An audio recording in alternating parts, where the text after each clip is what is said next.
đăng ký kênh để nhanh chóng nhận được thông báo về video mới nhất và nhanh nhất. Phim của Vương Tuấn Khải, nhường sóng cho Đàm Tùng Vận, fan hai bên chửi nhau, biên kịch bức xúc lên tiếng. Việc phim mới của Vương Tuấn Khải đột ngột nhường lịch chiếu cho Xin Gọi Tôi Là Tổng Giám của Đàm Tùng Vận, Lâm Canh Tân khiến fan hai nhà tranh cãi nảy lửa. Cánh Cửa Trùng Sinh và Xin Gọi Tôi Là Tổng Giám là hai bộ phim giành được nhiều sự quan tâm của khán giả bởi nội dung hấp dẫn và dàn diễn viên đình đám. Mới đây, trên mạng xã hội xảy ra cuộc tranh cãi nảy lửa giữa người hâm mộ của Vương Tuấn Khải và fan phim Xin Gọi Tôi Là Tổng Giám vì tranh giành lịch phát sóng. Cụ thể, bộ phim Cánh Cửa Trùng Sinh, do Trương Dịch và Vương Tuấn Khải đóng chính, vốn đã được lên lịch chiếu vào ngày 29 tháng 4 trên Youku, nhưng đột nhiên Youku thông báo đổi lịch chiếu lên sớm hơn, còn lịch chiếu ban đầu của phim sẽ dành cho Xin Gọi Tôi Là Tổng Giám của Đàm Tùng Vận và Lâm Canh Tân. Cuộc khẩu chiến trở nên gay gắt hơn khi biên kịch phim Cánh Cửa Trùng Sinh đăng bài lên Weibo cá nhân bày tỏ sự bức xúc về cách làm việc trên. Nội dung bài đăng như sau: tôi thật sự cạn lời, thật quá ngu ngốc rồi. Phim của ông đây tại sao phải may áo cưới cho người khác? Dù biên kịch trên đã xóa bài đăng và xin lỗi vì phát ngôn gây tranh cãi của mình, nhưng ở khắp các diễn đàn, khán giả đã bàn luận xôn xao.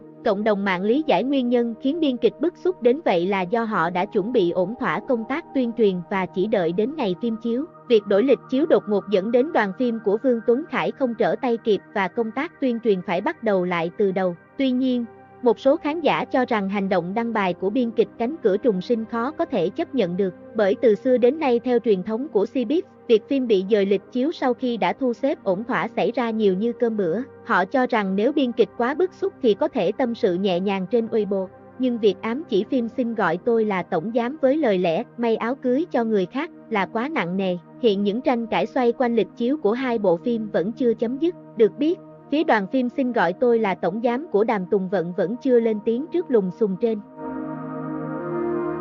Ngự Giao Ký, nhà sản xuất tân bốc phim quá đà, khán giả mỉa mai Địch Lệ Nhiệt Ba và Nhậm Gia Luân cực gắt. Mặc dù đã kết thúc song Ngự Giao Ký hiện vẫn vướng vào những tranh cãi. Ngự Giao Ký hiện là bộ phim Hoa ngữ đang làm mưa làm gió trên màn ảnh nhỏ. Ngày 25 tháng 4, 2 tập cuối của bộ phim đã được lên sóng. Ngự Giao Ký khép lại với một cái kết trọn vẹn khi Kỷ Vân Hòa, Địch Lệ Nhiệt Ba thủ vai và Trường Ý, Nhậm Gia Luân thủ vai, trở về biển cả, sống hạnh phúc bên nhau trọn đời. Trong đó, cảnh khóc của Địch Lệ Nhiệt Ba, vai Kỷ Vân Hòa, khi nam phụ Tiêu Thuận Nghiêu, vai Lâm Hạo Thanh, bay màu, khiến khán giả xuýt xoa vì vừa truyền cảm vừa xinh đẹp. Theo đó, khán giả cho rằng hình ảnh nhân vật Hạo Thanh mắt đỏ hoe và giọng nói yếu ớt nhưng vẫn cố gắng bày tỏ tình cảm với Vân Hòa khiến họ ám ảnh. Bên cạnh diễn xuất của dàn diễn viên, tập cuối của Ngự Giao Ký còn để lại ấn tượng với cách xử lý kịch bản độc đáo khi Vân Hòa từ cáo hóa cá để nên duyên với Trường Ý. Tập cuối của bộ phim được xây dựng không thể trọn vẹn hơn. Người hâm mộ mong rằng các diễn viên trong phim sẽ có cơ hội hợp tác với nhau trong thời gian tới bởi màn thể hiện xuất sắc và ăn ý tại Ngự Giao Ký.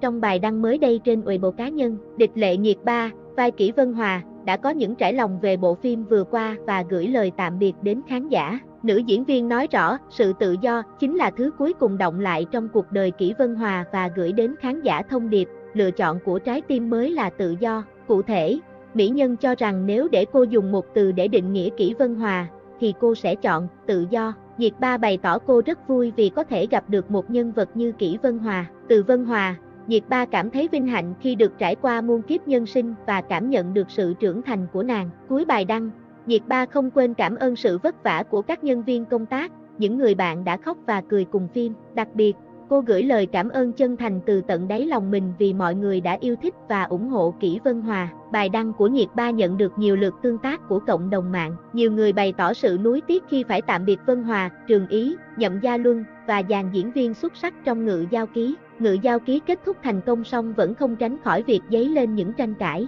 Mới đây, phát ngôn của Hoa Sách Ảnh Thị, đơn vị sản xuất 2 phần phim Ngự Giao Ký, lại vô tình khiến cho bộ phim vướng phải những ý kiến trái chiều. Cụ thể, nhân dịp Ngự Giao Ký kết thúc, công ty này đã đưa ra một văn bản để tổng kết thành tích phim với nội dung Giữ Quân Sơ Tương Thức và Kháp Tự Cố Nhân Quy đã phá vỡ 2 kỷ lục trên Youku nhờ tỷ suất nạp VIP và nhiệt độ trên nền tảng đáng tự hào, có thể gọi là một trong những phim cổ trang bạo cấp hiện tượng của năm 2022. Phát ngôn này ngay lập tức nhận được sự phản đối của khán giả. Nhiều người cho rằng Ngự Giao Ký chỉ là một bộ phim xem được, thành tích không quá xuất sắc, lại nhiều lần gây nên tranh cãi. Phát ngôn này của Hoa Sách Ảnh Thị được cho là tự tân bốc phim nhà mà không nhìn vào số liệu thực tế. Một số bình luận của khán giả về phát ngôn trên, phim thì ổn mà sao cứ phải làm ra mấy cái phát ngôn như thế này để kéo anti-fan vậy nhỉ? Người bình thường cũng có thể thấy được Ngự Giao Ký chưa đạt tới mức đại bạo, và cũng không bao giờ có thể đạt, sao cứ mãi tự nhận như thế nhỉ?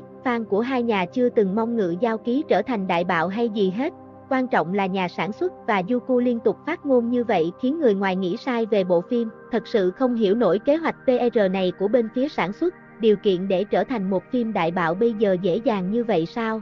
Chỉ cần có 2 lưu lượng đóng chính thì tự nhiên trở thành đại bạo, còn mặc kệ số liệu đúng không? Phim không tệ nhưng công đoạn PR tệ. Dẫu liên tục bị vướng phải những tranh cãi nhưng không thể phủ nhận sự thành công của Ngự Giao Ký. Trong suốt thời gian lên sóng, bộ phim liên tục phá hàng loạt mốc nhiệt của nền tảng Youku, mức độ thảo luận và chỉ số diễn viên luôn nằm trong top cao, điều đó cũng đã khẳng định phần nào những thành công mà Ngự Giao Ký đã đạt được.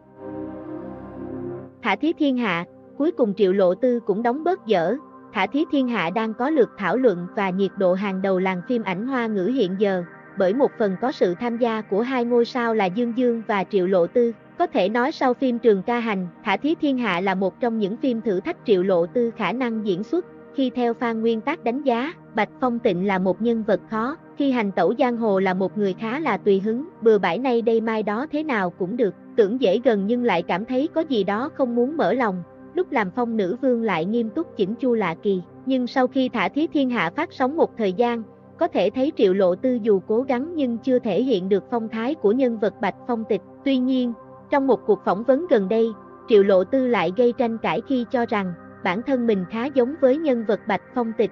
Cô cho rằng mình độc lập và mạnh mẽ như nhân vật chính của Thả Thí Thiên Hạ. Triệu Lộ Tư cũng chia sẻ rằng mình ưa thích cuộc sống độc lập từ nhỏ, không như vẻ bề ngoài mềm mại, dễ thương. Trước nhiều luồng tranh cãi về Thả Thí Thiên Hạ, tác giả truyện gốc cũng lên tiếng, cho rằng khán giả nên phân biệt giữa truyện và phim, nhân vật trong trang truyện và trên màn ảnh để trải nghiệm xem phim tốt hơn. Với vai diễn Bạch Phong Tịch trong Thả Thí Thiên Hạ, Triệu Lộ Tư hiện đang nhận được sự chú ý của netizen, thậm chí, nhiều người còn chọn ra phân cảnh ấn tượng nhất của nữ diễn viên trong tác phẩm này. Cụ thể, phân đoạn Bạch Phong Tịch giao đấu với Hoàng Triều trong phim đang nhận được sự quan tâm lớn. Đông đảo người xem đã dành lời khen cho Triệu Lộ Tư trước màn đấu kiếm mãn nhãn. Từng động tác của Triệu Lộ Tư khi chiến đấu đều khá mượt mà, uyển chuyển và dứt khoát. Chưa kể, nhờ các góc quay đẹp mà phần trình diễn của cô nàng được tăng thêm phần cuốn hút, đặc sắc. Đặc biệt, màn thể hiện của cô nàng lần này đã được khán giả khen ngợi là màn thể hiện ấn tượng nhất từ khi tác phẩm phát sóng cho đến nay.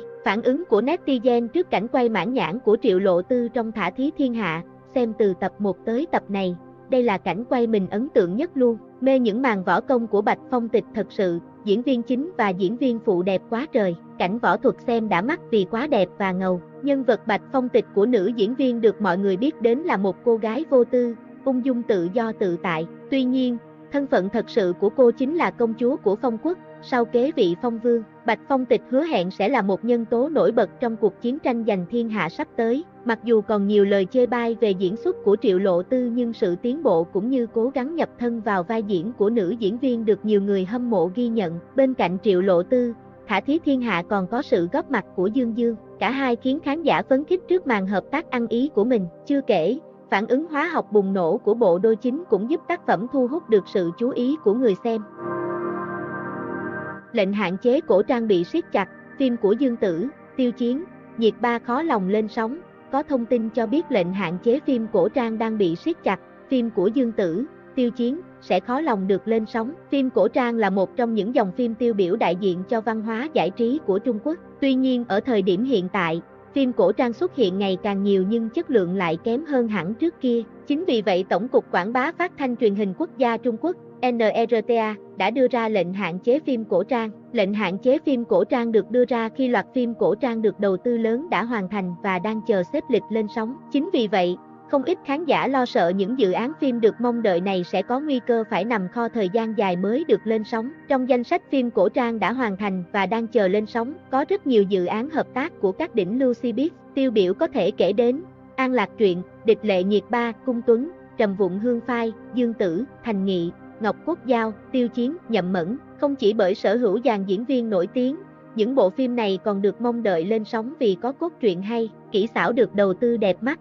Ngoài những bộ phim đã hoàn thành, các dự án đang quay hoặc đang chỉnh sửa cũng có thể gặp nguy. Những bộ phim chất lượng được khán giả ngày ngóng đêm mong dù chưa hoàn thành gồm có Trường Tương Tư, Dương Tử, Trương Vãn Ý, Trường Nguyệt Tẩn Minh, Bạch Lộc, La Vân Hy. Một số bình luận của netizen, cấm với hạn chế nhiều thứ quá, nhiều hôm bật TV mà không biết xem gì luôn ấy. Đừng hạn chế phim cổ trang, còn rất nhiều phim hay đang chờ lên sóng mà. Hay dứt khoát chiếu luôn hết đi rồi hãy hạn chế. Phim cổ trang hay vậy còn hạn chế thì muốn khán giả xem cái gì nữa.